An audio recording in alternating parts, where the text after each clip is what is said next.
Good afternoon, everyone. My name is Dr. Sheila Tabanli. I'm a teaching instructor at the Department of Mathematics at Rutgers. Now I will be sharing my PowerPoint that I prepared for this conference. So, Self-Instructor Peer Performance Evaluation Ranking System, SIPERS. So what does it have anything to do with sipping something, right? So the knowledge that we give to our students is in a bite-sized amount. So my idea is by spreading out this evaluation of oneself, instructor, and the peers throughout the whole semester in a bite-sized amounts, we can support our students' online learning. So the abstract of my presentation is, as you all know, freshmen started the college in a new norm. Just like the freshmen, we also lack the much needed social interactions. And in this presentation, my goal is to be able to build an online learning community. So during my fall semester, fall 2020, I incorporated some strategies with the hope of helping the students to reflect on their own learning and their peers and their instructor, myself. So I incorporated an alternative assessment method that primarily included midterm exam corrections and evaluation of one's self-performance or goal setting and the peers, and through a town hall meeting, giving me an informal feedback about how I'm doing as an instructor. So at the end of the presentation, you will be broken into you will be sent to breakout rooms, and I will ask you to compare and contrast between specifically the midterm exam corrections activity that I have for the students and just taking online quizzes. But before we get to that, I have a poll question for you. So how often do we reflect on how we are doing, how we are teaching? How often do we assess the effectiveness of our own teaching? Do we do it on a daily basis, weekly, monthly, once a semester? So if you can please answer this poll question, that would be great. So as you can see, I'm looking at the same outcome. 100% of the participants said on a weekly basis, I reflect on how I am doing. So if you can please have the presentation back. Thank you. So the idea is there is a taxonomy of educational objectives that is being widely used. One of them is Bloom's taxonomy.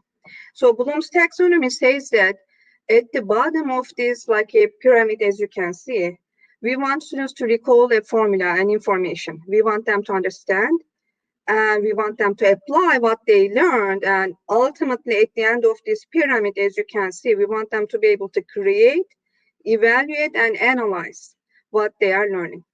So the idea is our aim should be guiding students start from the bottom, maybe, just to recall some facts. But ultimately, we want them to be able to evaluate, and especially in a math setting or STEM courses, we want them to analyze their thinking, critically think, and analyze a given problem to come up with strategies to approach the problem. So in this presentation, I applied this idea of evaluating one's performance or evaluating the peers and instructors' performance. So the goal is to have students to own their own learning, to be an active participant of their learning, and improve the engagement.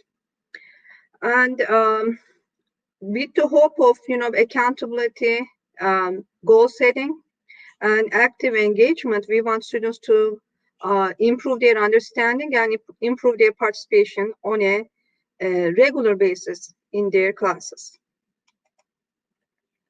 So one of the things, as we are evaluating our own learning, we know that as humans, we make mistakes. So learning from our mistake and with the goal of not making that mistake is the goal of improving oneself. So there are based on this, there are 6 steps to learn from a mistake. And our focus is we want to judge our own performance, such as in this midterm, I got this score, and where did I go wrong? What were my mistakes? These mistakes, what should I do so I do not repeat the same mistake? And ultimately, on a summative assessment, such as a final, we would like students to perform better by learning from their own mistakes and with the intention of not making the same mistake again. So I came up with a few documents. One of them is I'm teaching currently I'm also teaching a coordinated class, and in fall I was also teaching a large lecture coordinated class. And I was also the recitation instructor for about 160 students that are split up in 2 different sections. Since this is an alternative assessment, not a MyLab quiz, I submitted 2 pages of summary of why I'm interested in constructing this type of alternative assessment for the students. This document I submitted to the course coordinator. So basically, I stated why and how. And the document that I shared with the students, again, to get their, in a way, buy-in, to encourage them, to motivate them about the importance of these midterm exam corrections. I gave them guidelines, and I set a rubric to grade their work. I have also submission procedure that I took screenshots of what are the steps that they have to complete in order to submit these midterm exam corrections as a Pearson's MyLab, like an essay format. So the midterm exam corrections are in the format of MyLab quizzes. We had last semester 6 midterms. So after the midterm is being graded and the solutions are being released by the coordinator, Joe, I had the students go back to their exams in MyLab and compare the MyLab solutions and the published solutions to the midterm problems. So the students has to pick 2 questions that they didn't get full credit on. They have to identify those parts of the problem, if it is a part or a whole problem, and they have to write it like a reflection in terms of what mistake they made, why they made that mistake, and overall, if they see a pattern of making a mistake, such as most commonly mistakes that I found is algebra mistakes, arithmetic mistakes, not necessarily calculus mistakes. And this is something I'm hearing from students this semester as well. I have been hearing from the students. The idea is I wanted the students to know that. So they internalize it. They understand that maybe I need to go back and review algebra rather than, focusing on the new topics that I'm learning. So the students are expected to write concise sentences by using the correct terminology and proper notation in their writing. And I put a cap to it. I said at least 3 to 5.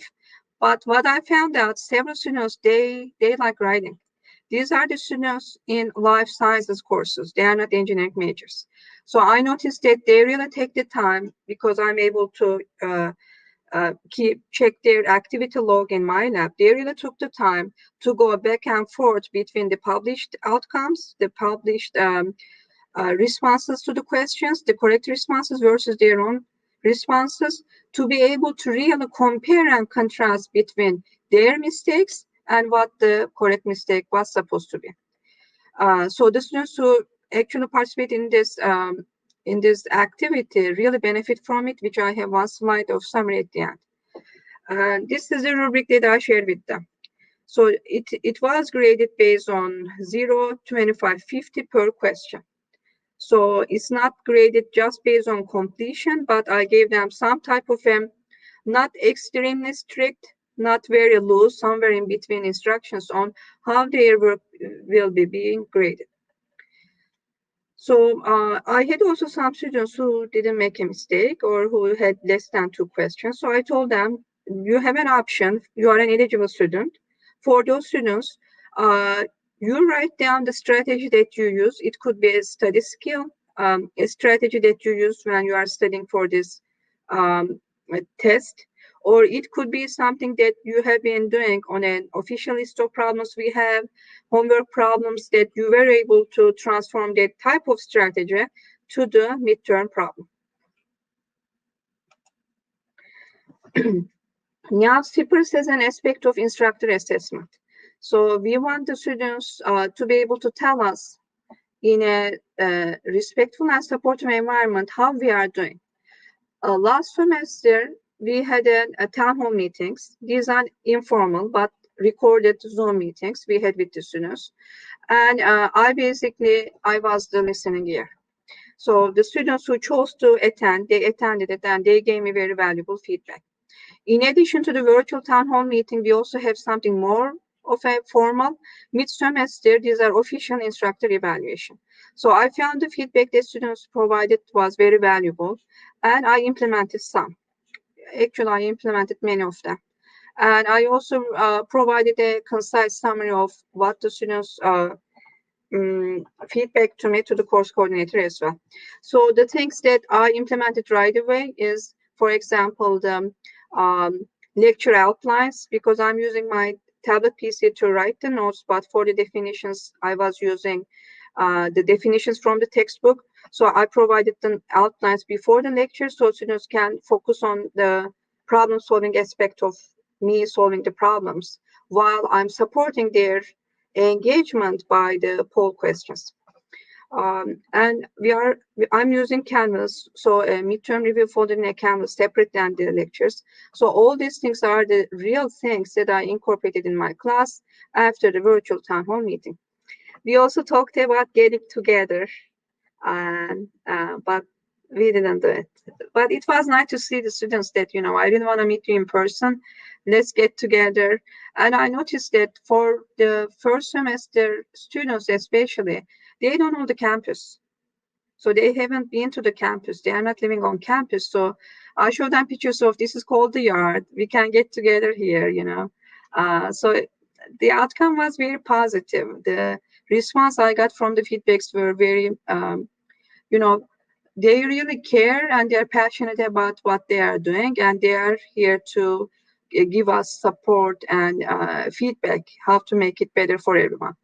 One thing I noticed that is some of you may have this feedback also on an online setting. Several students, they are not comfortable to turn on the camera. So I noticed that the students are also complaining about it to me, saying, okay, I'm turning on the camera, but my peers are not. So there's something in common that this semester I said, this is the feedback I got from your peers. So if you are comfortable, please turn on the camera. In the breakout rooms during the recitations, feel free to turn on the camera. Under the box on the right-hand side, I mentioned some of the pros of online teaching, such as I can have more frequent office hours. I can have weekend office hours, and I also had this meet and greet in the beginning of the semester to give a little bit of a personalized touch to my teaching. The peer assessment aspect, as I mentioned to you, so we have the large lectures and we have the smaller size recitations. So the recitations meet once a week, lectures meet twice a week. So at the end of each recitation, I ask these informal questions to the students. Students are not being graded. These are informal. And these I created them based on weekly Canvas surveys, and they are not being timed. The only condition is this assignment, ungraded assignment, is due at the end of the day. So these are the questions I asked them. I said, which breakout room were you in? Get to know your peers. What are their names? The second question is, what question type did you struggle the most? And as you can see, we can find a commonality between different students in different breakout rooms that they struggle with the muddy point versus something simpler. And at the end, I said, how do you rate your own contribution? How do you rank your performance, your contribution, your participation to this class? And I noticed that several of the students, they are not saying, oh, I participated maximum. I have to get a 10. They are being honest with themselves and me. And I noticed that they also reflect on their participation and come up with the things that for next week, maybe I should do this in a way. So I would like to incorporate the student feedback that I received. These are the students who were in my classes last semester. I'd like to start with Alana's feedback. I asked these specific students to give me one paragraph if they are comfortable, either in the format of a video or a paragraph, about the midterm exam corrections, which I already received a positive feedback from the students of how these type of alternative assessments help them with this class and their performance and success in the class. So I'm not going to read the whole paragraph, but I focus on the part that I want to share it with you.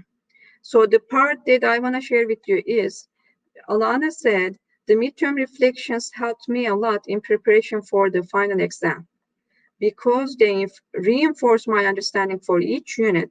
So when it came time to start studying for the final, I was already really comfortable with the content that would be covered. So again, in the beginning, as I mentioned, SIPRs, right? So instead of, we know final is cumulative for most of the classes. Instead of having them go back and review everything for the final, if we break it down into smaller chunks and have the students reflect on the past mistakes primarily, over a time, we can help the students better in a way, instead of, okay, before the final, a week before the final, now you have to review everything that I taught you the whole semester, basically. So student feedback too, Reem also gave a feedback. Based on Reem's paragraph, I focus on this part. Everything is valuable, but I just want to focus on one sentence per student feedback. Reflection assignments, particularly the exam corrections, forced me to keep up with what I was currently learning, while also recalling previous lecture information and fixing my past mistakes. So again, the emphasis is you keep up with the current pacing of the class, but you keep, in a way, you are forced to remember what you learned before. So there is a bridge between what you learned and what you are learning currently. We couldn't hear the video, so I'm going to read what Shalini provided. It was a wonderful 1-minute video of her reflection. Shalini said, I was pushed to go back to that mistake, rethought where I went wrong, and solve the problem in a different way to get the correct answer. And Takwa also mentioned that regarding the informal peer and self-evaluation assessments after each recitation, I found them an excellent way to measure my group members and myself, my contribution to our recitation group work. I felt that these evaluations made me accountable for participating more during our breakout room sessions and interact with my class, which is difficult considering everything is online. So I would like to also briefly read what Devon provided. Devon said, I felt motivated to do better in recitations and in class due to the peer self-evaluation because I knew that my peers and I would be gauging each other's level of involvement within the group. So as you can see, these are very valuable feedback from the students. So now I have a very short breakout room activity because we have only a few minutes left. So if we can please accept the invitation to the breakout room. So the activity is about discuss the pros and cons of assigning a mini quiz versus exam correction activity. If you can please come up with one advantage, one disadvantage of exam corrections over mini quiz, that would be great. So if you would like to share one thing, I'm gonna go to the next slide here. If you want to share one thing that you want to take away from this presentation, that would be great.